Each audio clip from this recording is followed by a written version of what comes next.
Good morning, good morning, good morning.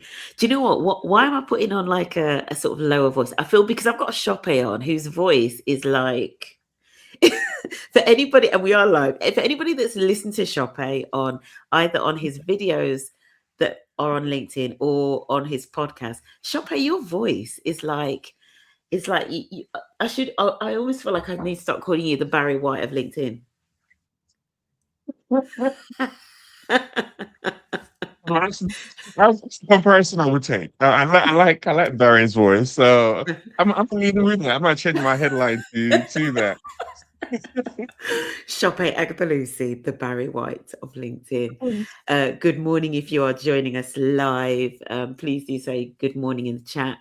How's your week been? There's a lot going on, hence why I think the timing, Sope, of you being in this week, I think was really relevant, to be honest. But yeah, say good morning if you're joining us live.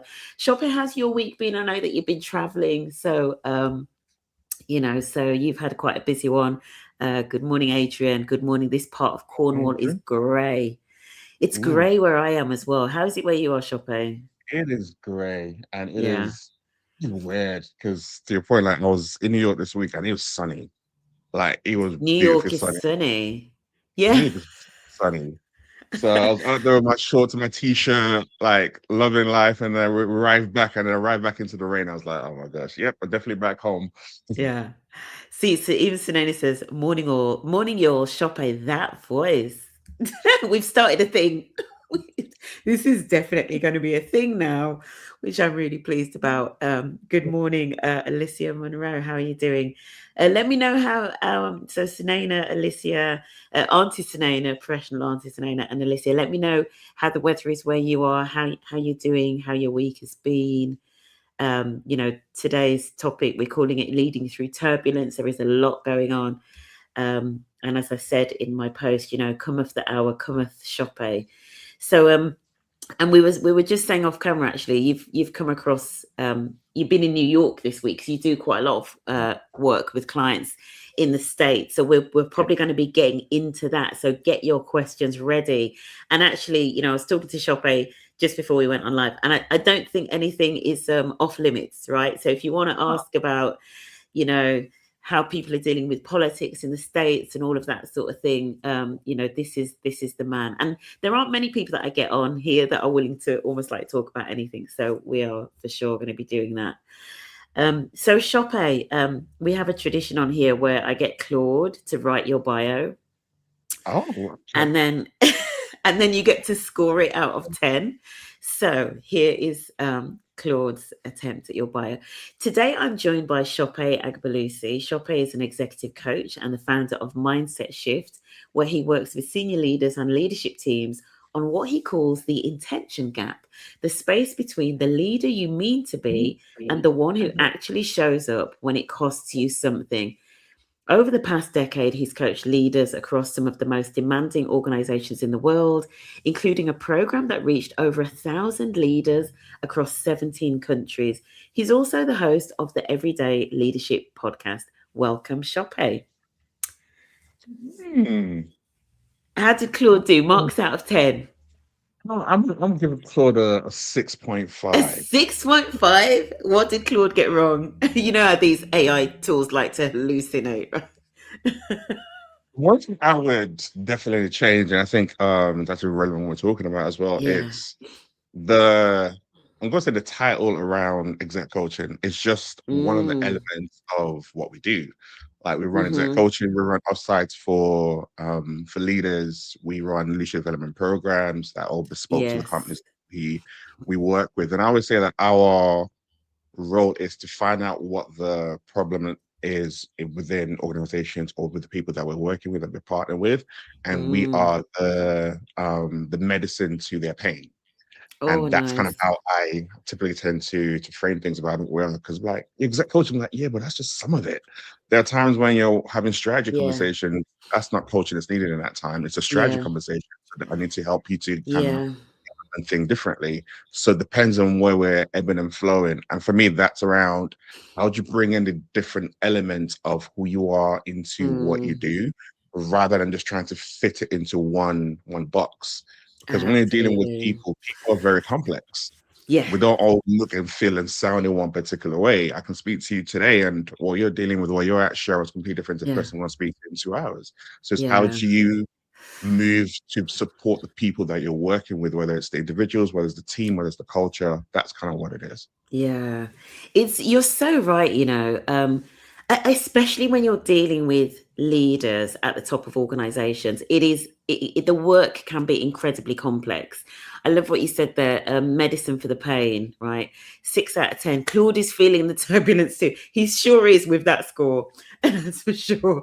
Alicia said, week has been relentless for me. So just taking a moment to pause, and it's overcast here in Kent. Well, you're in the right place, Alicia. So we're sending you some calming vibes. Good morning, Sylvia, Anna. Looking forward to this conversation.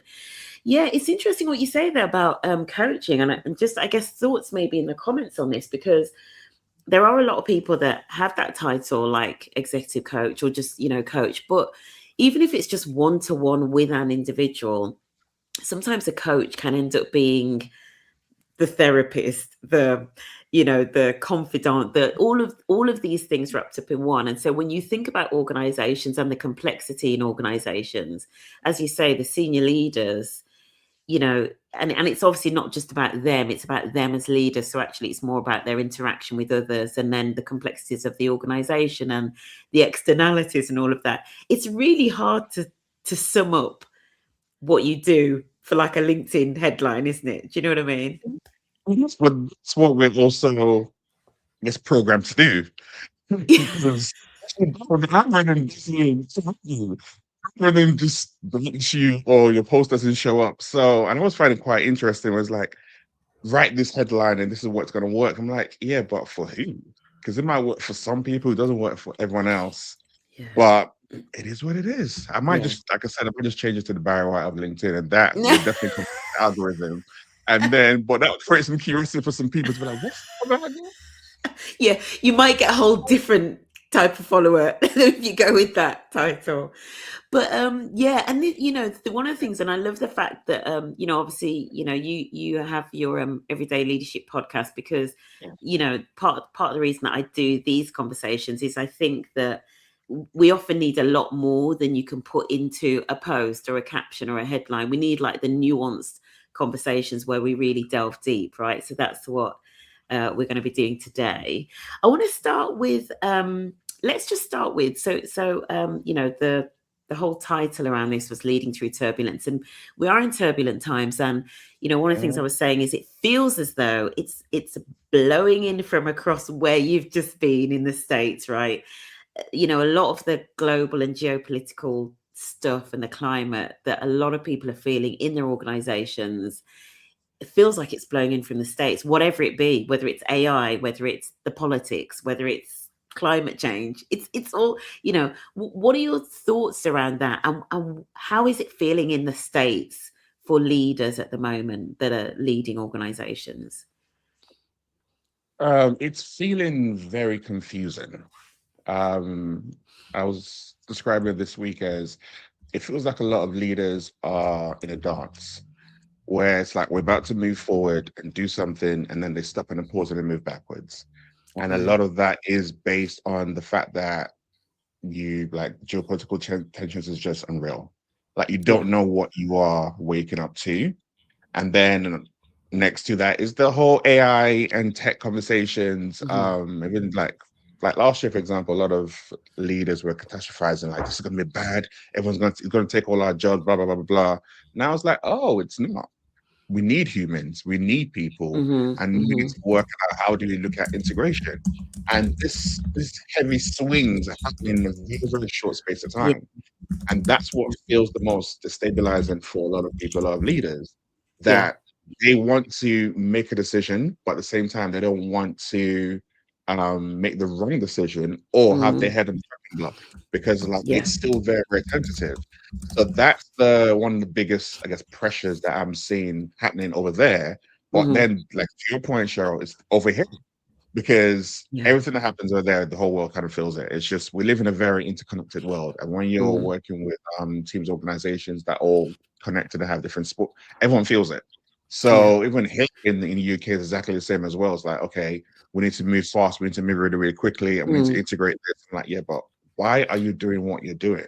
Are you just reacting? Are you being proactive? Are you just seeing what's happening across the pond? Are you even being told by your headquarters man, based in the US, for example, like, we need to do this, but does it really work for your people? Even the conversation around D&I, obviously it's very, very bad over there, where depending on whether it's not just about race, it's about gender, all these elements of stuff are playing out. There's actually a lot of companies that are doing the work in the US, but I'm not talking about it. There are some companies I'm aware of where they're like, we're happy to fund and do it, but our name cannot be associated with this. So they're still happy funding, but it's the publicity or having a name associated you can't do, which makes it hard for people who want to work in the space to find that. But it's the work is still happening. Yeah. Okay. Sope, I've got so many questions off the back of what you've just said already. I'm just trying to just make a few notes. Don't talk about it. I'm just typing out. You can do it, but don't talk about it. Okay. So first of all, you talked about maybe the pace of decisions and confusion about decisions and maybe flip-flopping, right? So because there's so much going on and the politics and everything, you don't know what is going to be allowed or isn't allowed. Then you've got AI. 1 minute it's the best thing since sliced bread. The next minute, to be honest, I'm convinced the more I work with it, the more stupid I start to think it is, right? But that's just me. So the question I was going to ask you though about the decision thing in particular, because I think I've seen that here as well, that decision making is just generally taking longer. I've thought that for maybe like the last 12 months, like organizations are taking longer to make decisions.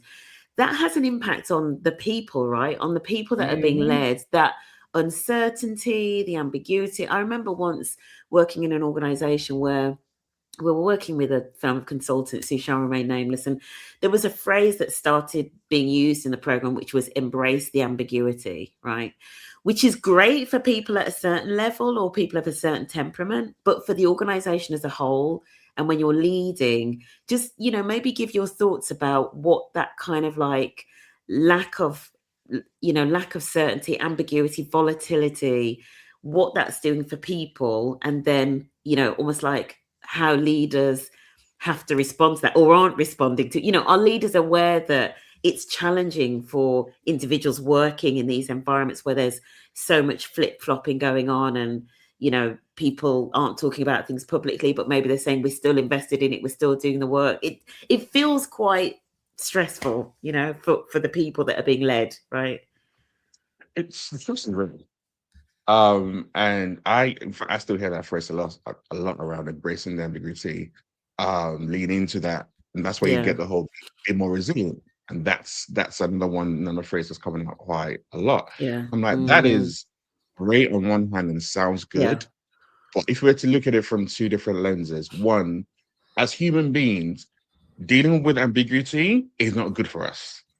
From the head all the way down, like the impact it has from a neuroscience perspective and your brain, all the way to your internal and your emotions, all those different elements and stuff like that. When you say leading to ambiguity, like, it has a massive impact. So that's one lens and lane. Now, if you're looking to work in an environment, organization that actually care about that, you can have that conversation. There are a lot of organizations who do not. Let's just be real. Like, it's those things, but when it comes to be like, okay, this is what's happening for me, or when you say embrace ambiguity, what does that mean? I am worried, I'm stressed about, might lose my job, for example, or my role is completely changing because of all these different transformations that we're thinking about bringing in. What does that mean for me? What does that mean for my family? I've got bills to pay, I've got responsibilities, all that kind of stuff. And you have some leaders where, like, you know what? I completely understand and I get it, and it's real, and I'm in the same boat and I'm in the same position, and we need to figure out a way of getting through this together because we don't have all the answers. That's a very, very brilliant leader having that kind of conversations. Unfortunately, not many of them doing that. What you are getting is the bravado of, like, listen, just very, very real example. A leader said to his team, just be happy and fortunate that you have a job. Because in this current Oh, economy, not everyone can say that. So stop complaining and get on with things.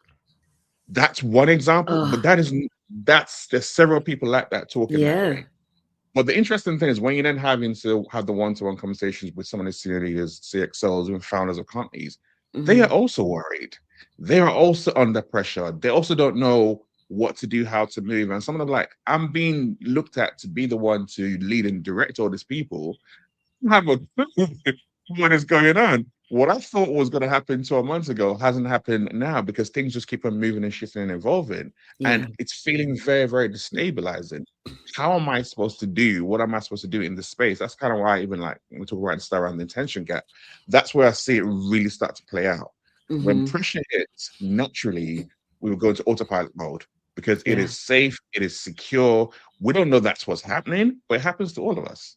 Now, Yeah. what that then means is when you start to do that, your behaviors are not aligning with where you're trying to go to. And therefore, the people falling behind you are just be like, what are we doing here? Yeah. Why is there lack of communication as an example? Or why is the communication today very different to the communication yesterday? Mm, Like, I would rather you say that you don't know than stand up with this boldness and confidence and be like, we're gonna do yeah. this or we're moving in this direction. And tomorrow's like, oh, by the way, that's the flip-flop. That's the Mm, impact that people are feeling the most. So a lot of conversations I've been having is like, don't think you need to show up as the best, most confident super leader who has everything all yeah. figured out. People can see through that in this day and age. People are using AI to be like, my leader said this. What does this mean? Good breakdown of what they're talking about. People can see through it. Instead, in an environment where there is so much change and complexity and Mhm. ambiguity, you need leaders who are real, who can Yeah. speak to the fact that life is changing at a very, very rapid rate. And we have to figure it out and we have to model through. And there are no assurances, but the assurance is the fact that we're in this together, not separately. That for me is what has made the biggest difference and brought people on that journey. Because now you see people be like, okay, I might have an idea to try this or have an idea to try that. Mhm. Can I bring that forward? Yes, that's what you want. You want ideas, you want thoughts. You don't want someone who just thinks that actually, I'm not going to be listened to. So what's the point anyway? Or they Yeah. think they know what they're doing. So what's the point anyway? That's the difference you're having in different styles Mm. and showing up spaces. Wow. Honestly, Chope, there was so much in there. I hope you were taking notes because there was so many words there. The thing about communication, and I'm glad that you came onto that because I was thinking about that as you were talking about the oh, Sylvia and Chope, you're talking my language this morning. Amen. You got an amen, Chope, like literally. So, um, so let me just I'm going to run back through the comments sort of like momentarily, but one of the things that you said about you know when there is this uncertainty, ambiguity, one of the first things that you said was that, well, a couple of things. First of all, that sometimes leaders unfortunately reach to the, and I have heard this as well, people should just be pleased they've got a job, right? Especially because there is so much transformation going on. But the other thing you said was about the R word, resilience, as in this resilience word that is almost like used as a, it's almost like weaponized, right? It's like, okay, things are like really unstable. We're not actually leading the business very well. Just be resilient. Like, you know what I mean? Like it's actually crazy. Oh, okay. Good morning. Thank you. I'm here to listen. Yeah, so there's definitely a lot going on, but I loved what you said, particularly about the communication, where, because I used to what you were saying there in terms of leaders just being very honest about when they don't know something, the fact that things are changing, etc. The fact that maybe they may not be able to tell everybody what's going on, right? But just be not open and honest about that. But I loved what you said at the end because you said we're all going through this together, like we're all in it together. And that bit, you know, I've never really heard anybody attach that to it. I think it's really, that's the human bit, right? The human bit is, you know, demonstrating that you're in it with the teams as well. So Sylvia, Anna, politics and AI are one thing. Oh, they're moving together and working for each other. I feel that I need to get another AI person on here again because there is the world of, that's a rabbit hole that we could go down and potentially never come out of this morning for sure. Alicia, ambiguity fed by uncertainty leads to anxiety and disengagement, for sure. Yes, ambiguity is not good for us. Good morning, Hardev. Good morning, Kay, and good morning, Nihai. Nihai, starting it with resilience is a good one. Absolutely, resilience in terms of how it's being used, is or isn't always useful. And then I want to get into one of the things that you said. Actually, you said about that some organisations are still doing the work around, for example, D&I inclusion, etc., but they're not necessarily talking about it publicly. So they've sort of said, we're going to do this work. A term that I heard used when people were reporting about all of the DEI rollbacks in the States was the organizations were making a strategic retreat, right? So just tell me about that in the States in terms of what you're hearing, but also what is the impact on employees where they see what they may consider to be incongruence between an external position and an internal position. Do you know what I mean? This is something that I'm currently wrestling with for a particular client as well. With the phrase strategic pullback, so you said in my head, I was laughing. I was like, that's never. Well, anything that starts with the rationale is strategic usually is a nonsense, right? It's very nothing of a black and white. So let me use the word black and white. There are organizations who got into the work and have been doing the work for years, for the last 10 or 20, 15 plus years. And a lot of them, for them, it's always been about consistency. And it was never really about, look at me, look at what we're doing. It's like, no, this is important to who we are and how we show up. And it's embedded into our ethos. And therefore, in the last couple of years in particular, when it's got really political and there's been a backlash against them, what they have just done is what they've done in the past. They've carried on doing the work. But whether before it might be in some of their communication or even some of their reporting, they've just removed that because it's not worth it from a political standpoint. Yeah. Now you have some other bigger enterprise organizations that were very much, look at me, this is what we're doing, these are the commitments that we are making, but it was all for show. And now they have the perfect reason to be like, we can't do this because it's going to affect our government contracts and blah, blah, blah, blah. And they've done what they need to do. And that's why the two camps are very, very clear as to how people are operating. Now, you said around the people in those organizations, what I've seen has been a lot more hurt and pain than I've seen previously. Yeah. So I think people for a period of time felt seen and felt hurt and got lured into a false sense of this is what's going to happen going forward. Yeah, this is a new norm. This is a new norm. But the reality was never that. It was just a very, very short, brief moment in time. And then what they have felt has been the impact of the swing, where it's like it took so long to swing this way. And then it took a very, very millisecond to just go the way back. And it just felt like it's gone even further back than it was before. So I've actually seen a lot of people scared. Not only are they now being scared of AI that's coming into their organizations, they are also scared of for those in particular who are very much more outspoken and getting involved in stuff like that, they're seen as they have targets on their backs. So they're like, I really need to keep my head down and not level up. So now what that means is you have people who are actually brilliant, but they don't want to raise up or say anything or push back, which is what you need when you're going through complexity and chaos. Because it's like, yeah, but if I do that, that person's now in power, that person has control, that person has a target in my back before what I was doing before when I was trying to help with the D&I stuff. So therefore, I don't want to do that. So I'm like, wait, so the organizations are losing out. So it's not even just around the D&I anymore. It's very much around I know I'm being targeted. And there's evidence, this is not gaslighting, there's evidence to show that I'm being targeted. A lot of people in this space, whether it's, like I said, from gender or ethnicity perspectives, know they're being targeted and therefore they got their heads down and not say much. So it's very, very fractious. I think organizations are such in a space where they are disjointed. And this is probably it's probably when I think about it, I've not seen this disjointment happen in this with some elements at play. So normally it's one thing.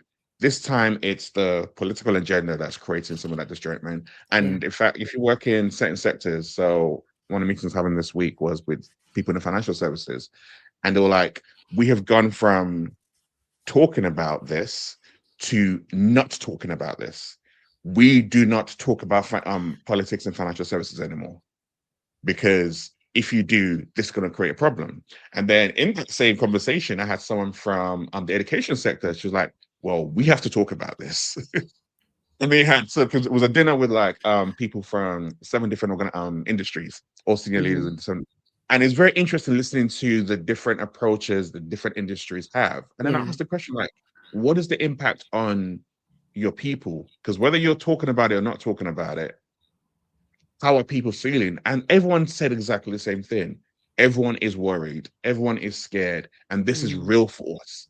Like, we can't avoid it. So it feels like you're trying to whitewash something that's staring you right in the face. And it feels like we are waiting to just blow up. And that's what the fear comes from the most. People are like, this is going to blow up in our face. We don't know how. But this is definitely going to blow up in our face. But at the moment, at the same time, from a global standpoint, we have to do this. We have to be seen to be doing this because of who's in power and how that's navigating. So it's a mess. And this is what I talk about, the complexity of humans. It's how do you create spaces, whether it's a smaller space within your team, where you can talk about these things and your people can still feel seen and heard. That can make a much bigger difference than what the whole organization is saying. Because I don't leave an organization if I have a choice because of the overall kind of thing that they're doing. If you show I'm my leader and I know that you have my back and supporting me and you're pushing certain things to help out, and our bosses behave in a completely different way, I'm more likely to stay for you than for him, because we're wrongs. So I'm like, what is it that you are doing? What is it that you can change? What is it that you can move in your position that can help people feel a lot better, to help bring some of those pressures down that they are going through, and to see them, because it is real, it is visceral for some people, and therefore they need to be able to have the space. We talk about psychological safety all the time. It's become, for me, it's become a buzzword, because true psychological safety requires vulnerability. But if you're not willing to be vulnerable, if you're not willing to create the space to have the conversations, if you're not willing to acknowledge the realities that people are working in, then how can you have any psychological safety? And therefore, if you don't have that, by the way, we're bringing in this new AI system that's supposed to do A, B, C, D, E, F, G, and I want you to try it and be brilliant at it in the next 5 minutes. But that also requires me to try new stuff that requires me to fail. I don't feel safe already, and now you want to do this new stuff. So this is why I think this world of politics and tech all combining together all comes down to that whole human behavior kind of element. It does. And it feels like there's it's interesting what you were saying. And Sylvia talked about this as well, the swing back, and the response, etc. Nervous system. In terms of nervous system level, the sudden swing back will trigger a freeze response. We're talking about generational trauma and struggle being uprooted overnight. So people just throwing out, where we were moving, or where we thought kind of things were shifting in terms of how we treated each other, how people were treated in the workplace. For example, I've kind of got a theory, though. I've got a theory that the genie's kind of out of the bottle. Like, I feel that, because like you were saying, Sope, the pendulum has swung, right? And now what we're seeing is like we're seeing a real swing back the other way. And as you say, for some people, they're looking at it and they're like, this is what, like, it's worse than it was before we had like the last moment. But what I feel is slightly different. And maybe this is just my naivety or the Pollyanna in me, right? My optimism. But I still feel, sometimes I really like the term woke. You know why I like it? Because, I mean, if anybody has time after this, I would say look into the origins of the term woke, right? Because sometimes when people wake up and they see what is going on, they cannot unsee it. Do you know what I mean? And I feel like in the last few years, there has been a lot of waking up. There has been a lot of education around, inequalities and power systems and all of that sort of thing.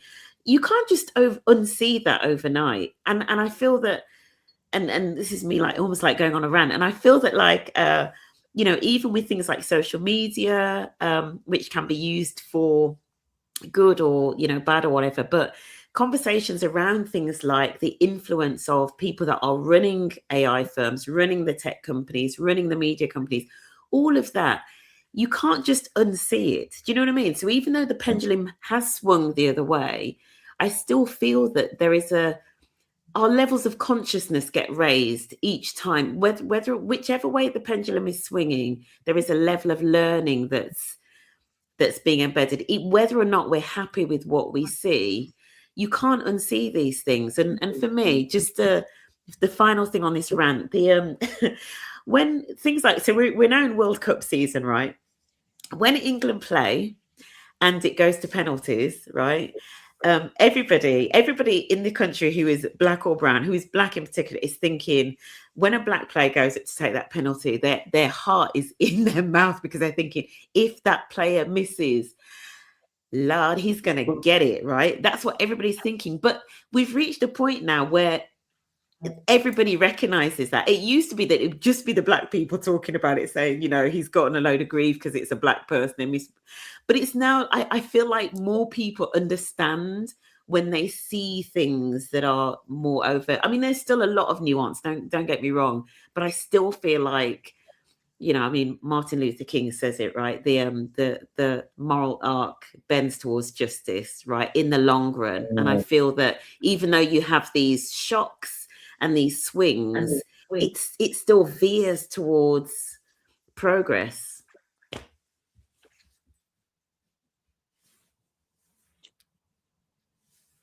In my head, I'm like, it veers towards progress in a very lopsided way. Yes, 100%, the genie's out of the bottle, you can unsee it. But the power dynamics haven't changed, and they never really did. And that's where the biggest change needs to come from. If I look in the system as a whole. Yeah. So it's like, yeah, it's a very good example. Just use the US as we're kind of talking about that for a minute. When I look at what's happening in New York, look at what's happening with Mandani. The conditions had to be right for someone like him to come into power, where despite so much opposition and despite so much fear mongering and a lot of billions being put against him, what made a difference was it's hard to live and survive out here, and the people resonated with that, and therefore they put someone to power that they could relate to. And he's come in and done everything he set out to do.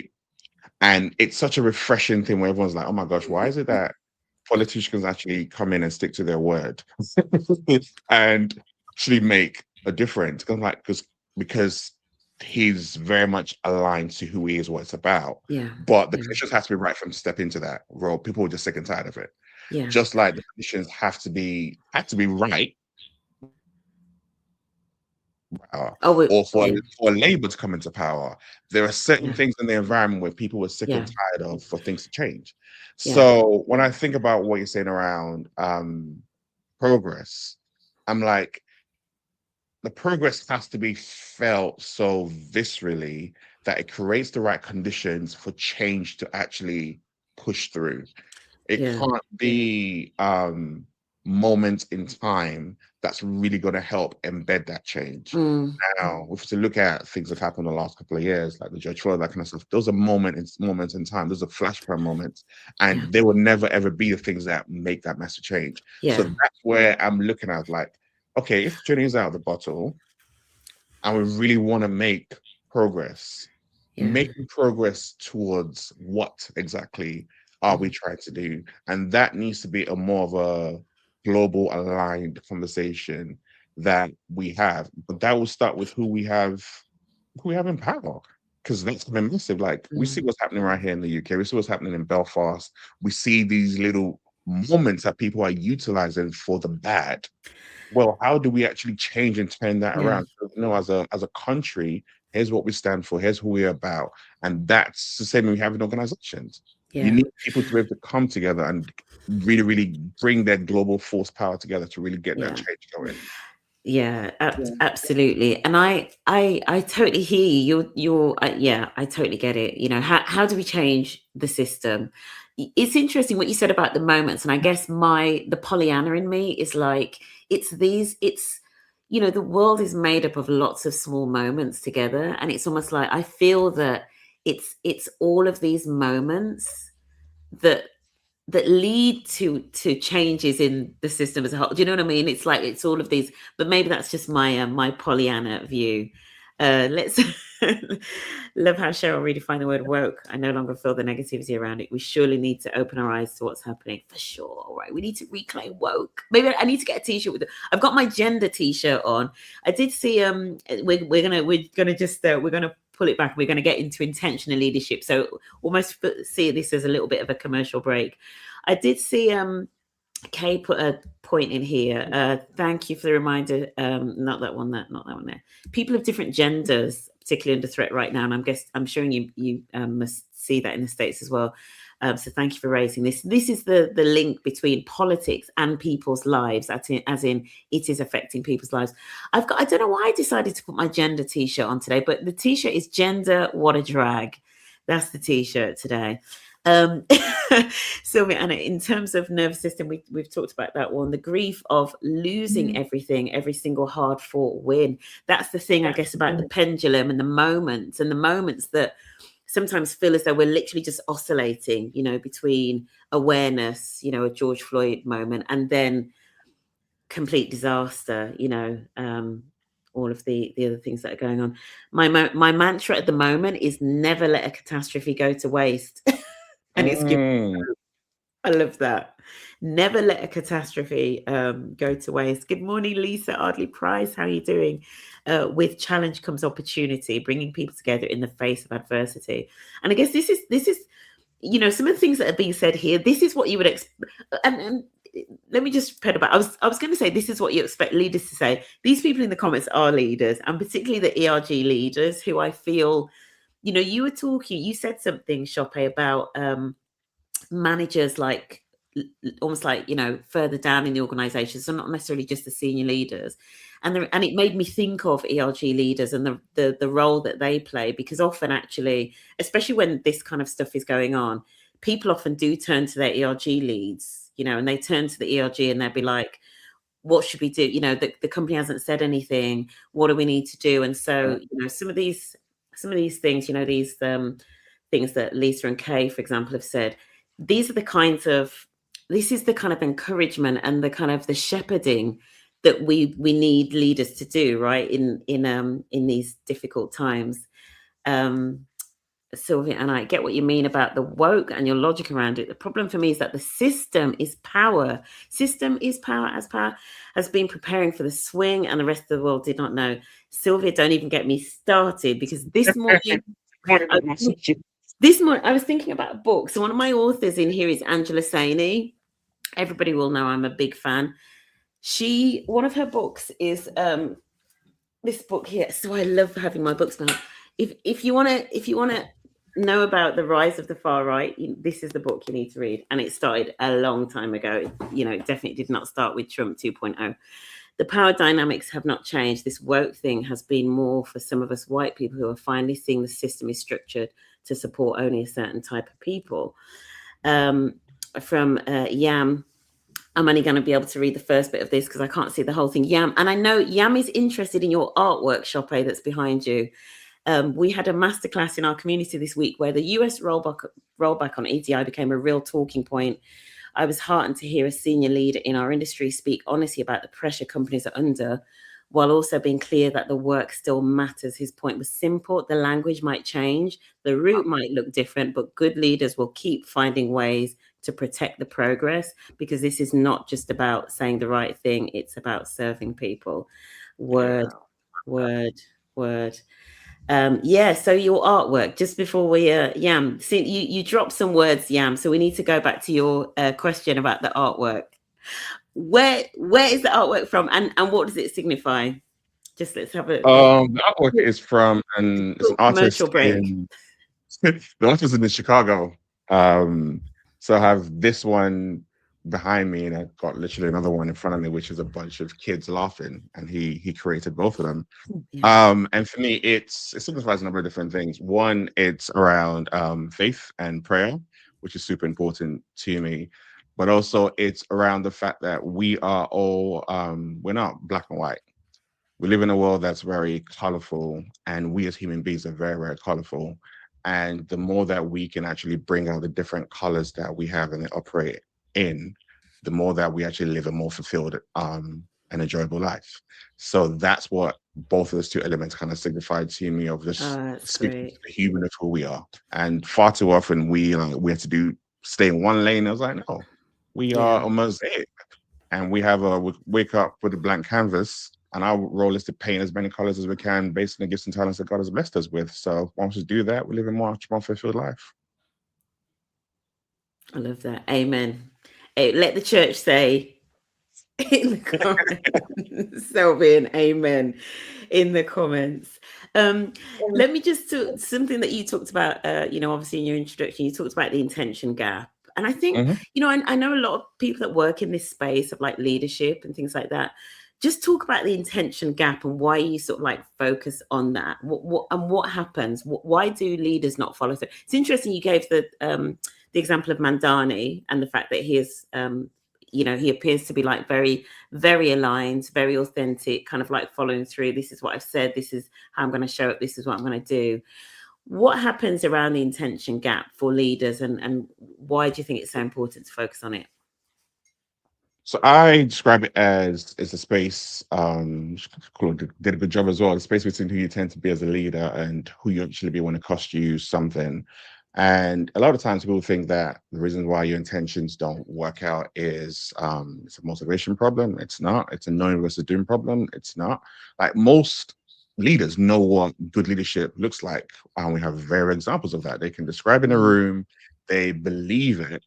But what happens is when you are under pressure, you go into autopilot mode, like I said earlier on. So your old habits kick in, your old patterns kick in, your old fears, all of those different elements naturally kick in before a conscious decision is actually made.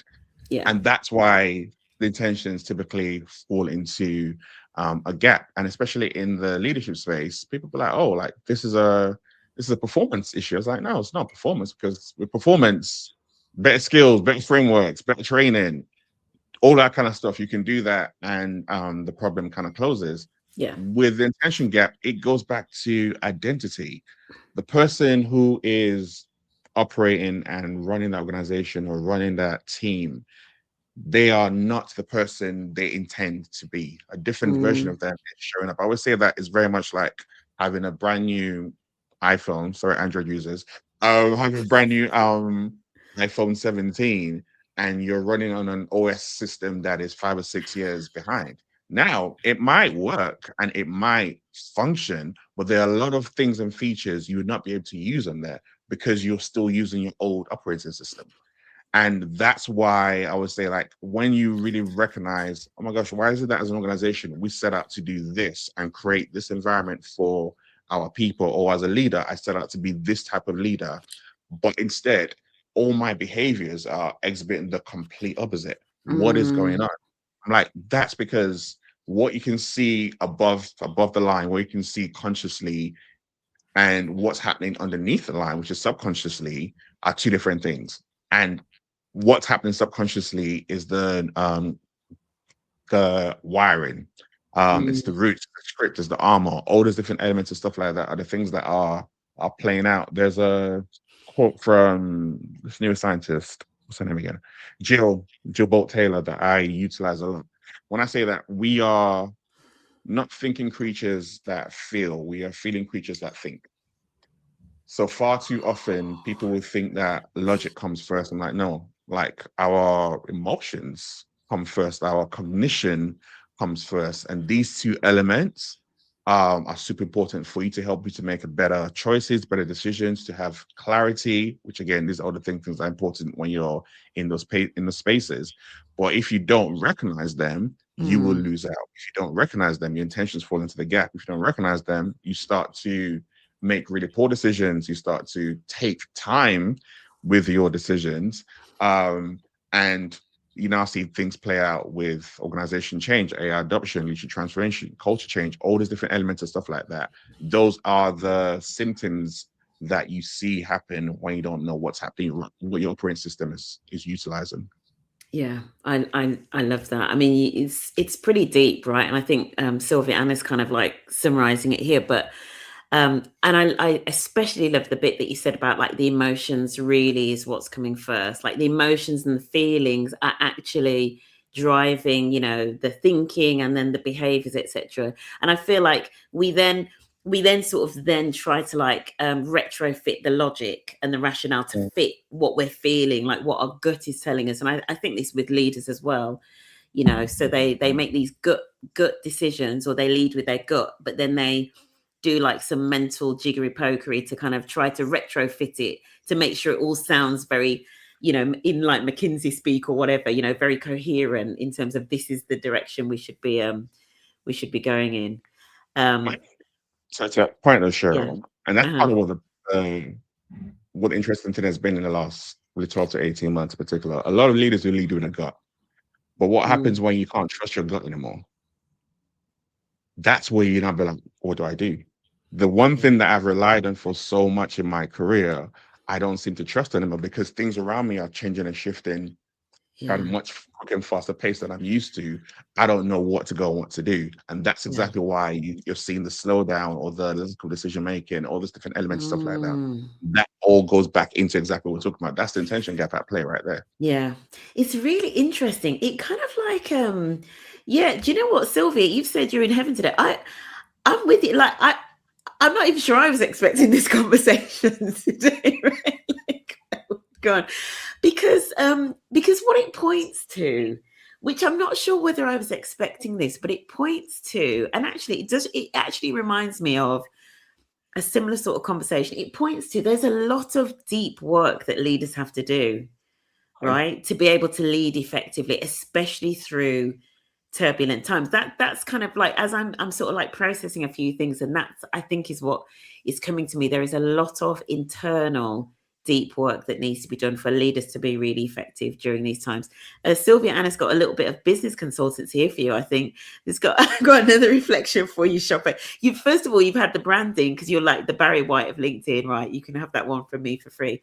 Now Sylvia Anna is saying your business is called MindsetShift, but clearly your work and understanding of leadership goes beyond the mindset. You've been talking about topics which are much deeper and core than mindset, subconscious, etc. Would you say, because I can't remember, I'm trying to think, you've obviously been doing mindset shift for a long time. Would you say that the work has developed and deepened? So do you know what I mean? Like, so from when you first started getting into it, have you gone a lot, like, say, deeper into like the neuroscience or the behavioral psychology and all of that stuff? Because Sylvia makes a really good point. I think your lens and your perspective is very broad and very deep in terms of for leaders, you know, and it's not, I'm not going to say it's touchy feely, but you know what I mean? It's, you know, it's slightly woo woo in a good way, right? You can add that to your LinkedIn profile as well. The the work and approach hasn't changed. I guess the deepness and the depth goes back to what I set out to do in the first place, and that was actually part of what the differentiator was. Yeah. What I felt that a lot of times, a lot of the leadership development I had been exposed to and had seen, especially when I worked in corporate leaders I was talking to, a lot of times can be very surface level, Mm-hmm. and it's very much like you having a bleed and you put a plaster over it and it closes for a little while. When you remove that plaster, the blood is still there gushing. And I'm like, let's get to the heart and the root of where the bleed actually came from. Because if you can actually solve that, then you close it forever. You don't need a plaster anymore. And then you can move on to something else. So Yeah. when I set up Mindset Shift intentionally, it was like, how do I, one, find the right people and organizations who recognize that Mm-hmm. what they have done previously is not working, and recognize that we need to go deeper with the work.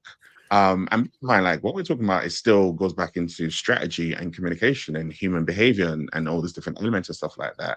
It's just the framing is around neuroscience comes into that, because you need to have the data to kind of back it up with that as well. But also for me, the reason why I called it mindset shift, because like fundamentally speaking, even everything I've talked about, it goes back to what you think is what you're going to produce. Yeah. So your mind is at the root and the heart of everything. So if you can shift that, you will see the changes you want for yourself. You see the changes you want for your team, and you see the changes you want for your organizations. And it's also around meeting people where they are. Having a conversation around mindset, or starting the conversation around mindset, it's a very good entry point for people to be like, okay, yeah, you recognize what that is. And then we can go deeper into different elements depending on what they're navigating and dealing with. But that's fundamentally what we set out to do, and that's what we're doing. Yeah, amazing. There's something about you've almost got like you've almost approached it really forensically, and I feel like that's maybe your finance background. For those that don't know, Sope, like I, has a finance background. Can you believe? Like, you probably had people say to you, "What, you were a finance person?" Like, because I used to get that all the time. They're like, "You're an accountant?" I'm like, yeah, I actually was. Because they assume that because you're a finance person, you cannot understand people, right? You can't do human connection. I want to just shift the conversation slightly to values, because and just understand for you where it sits in that framework of like how leaders lead and their values, and how does that come into play? So we've talked about, leading from the gut, emotion, thinking, feeling, etc.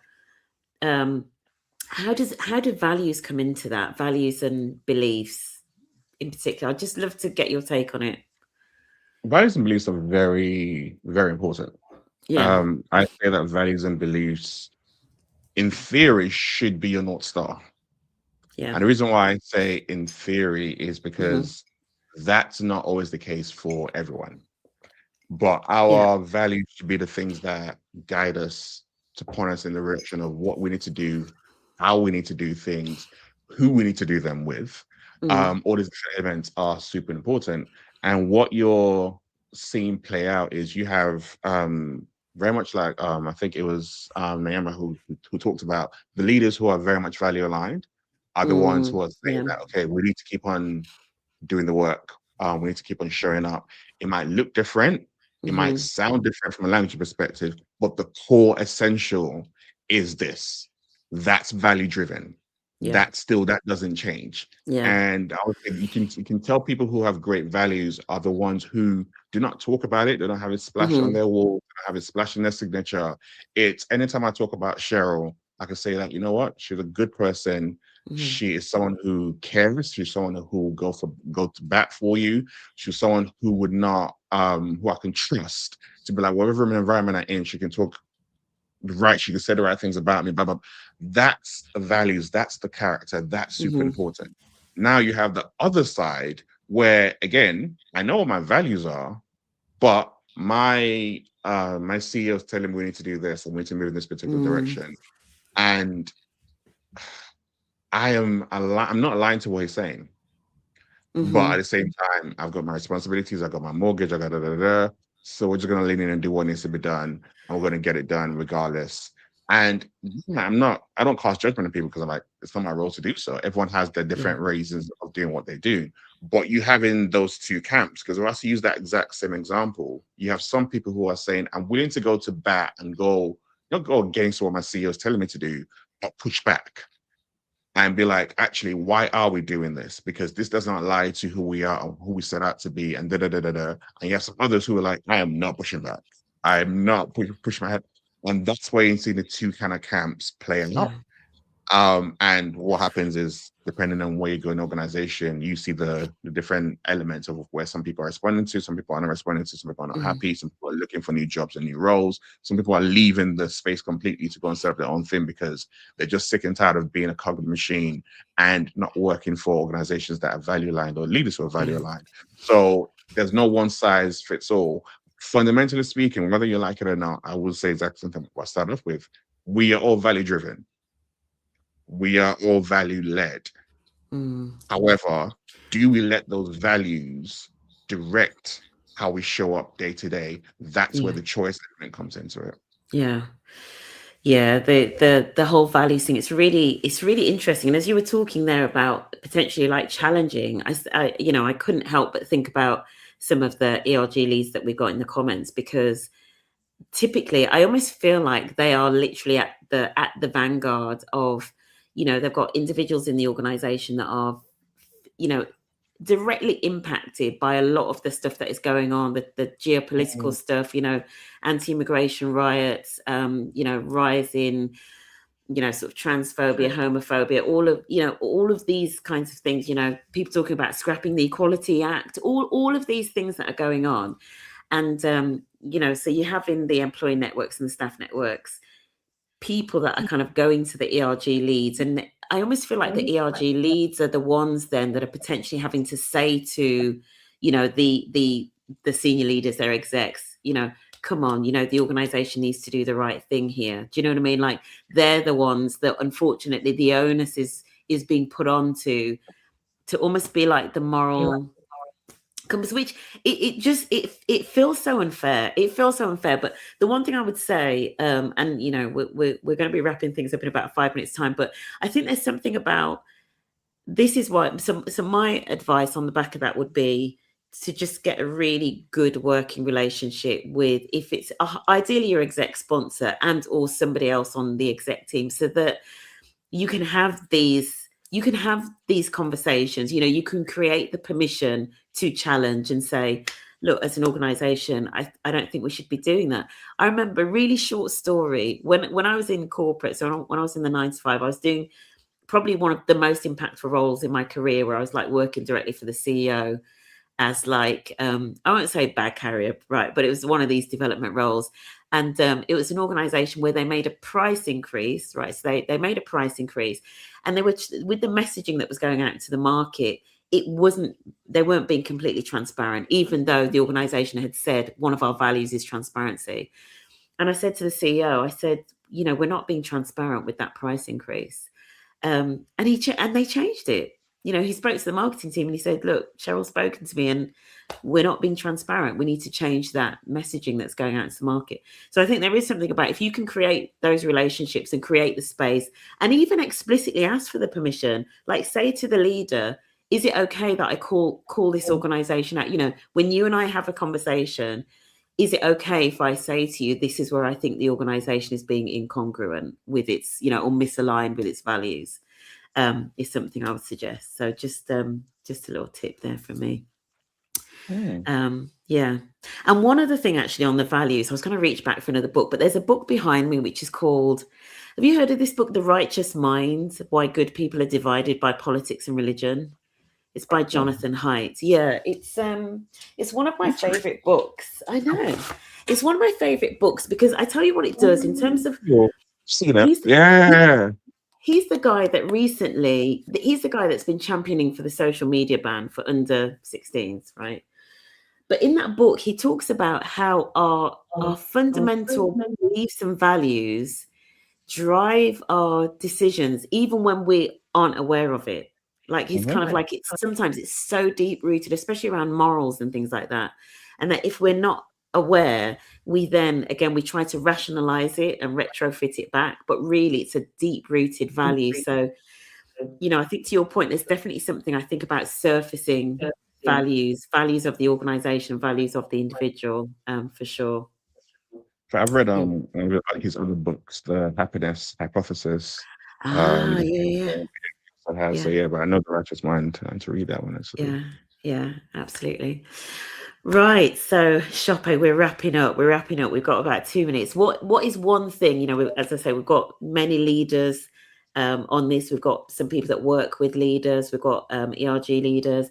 What is one thing that a leader can do this week to start closing the gap between who they intend to be and who shows up? What's the one thing that somebody can do to close that gap between intention and how they show up, especially when things are hard, right? When, in the chaos that we're in at the moment. I would say create the space to slow down and ask yourself this simple question: am I leading with intention, or am I in autopilot mode? I think that would make the biggest difference. There's this old story about two woodcutters who were given about 8 hours to cut as many trees as possible, and the first one started off immediately, didn't stop. The second one spent the first half the day sharpening his axe. By the end of the day, the second one has cut as many trees as the first one. And the first person asked, like, how did I do it? He said, I had a sharper axe. Yeah. So many leaders are chopping their trees right now. Very few of them are actually sharpening it. And speed and productivity are not the same thing. So that pause is not the enemy of performance. It's what makes you choose the best leadership possible for you. Yes. So just taking time to pause. Just take that time to pause and to think and just ask yourself that question. Am I Yeah. choosing this, or is it just what I always do? That's really going to help you Yeah. to start to close the gap a lot more. Yeah. I love that. I love that. We're going to end it there. Thank you so much, Sope. Where can people find you, connect with you, find the podcast and all of that stuff? MindsetShift.co.uk, the website, on there as well, the YouTube, Everyday Leadership. That's our podcast. It's on Apple, it's on Spotify, it's on YouTube. And then I'm slowly dipping back into LinkedIn as well. Some commenting articles and things I kind of put up on there as well, but those are the main platforms I utilize. Amazing. Sope, thank you so much. Honestly, I tell you what, this is what I needed, because I people will know I'm like a swan at the moment. Like my feet are going like this, right, below the surface. So when you said about people just need to take, but I don't know, my shoulders were like, I literally just like took a slow breath, right? So what I needed to hear. Thank you, everybody that joined us in the comments and sort of gave your insights, etc., and your thoughts. It's been such a beautiful conversation, and wishing you all well. I know some of you, I'm speaking to you later today, and if you're going to be at the ERG Leader Summit next week in London, I will see you there as well. Sope, thank you so much. Absolute pleasure. Thanks for having me.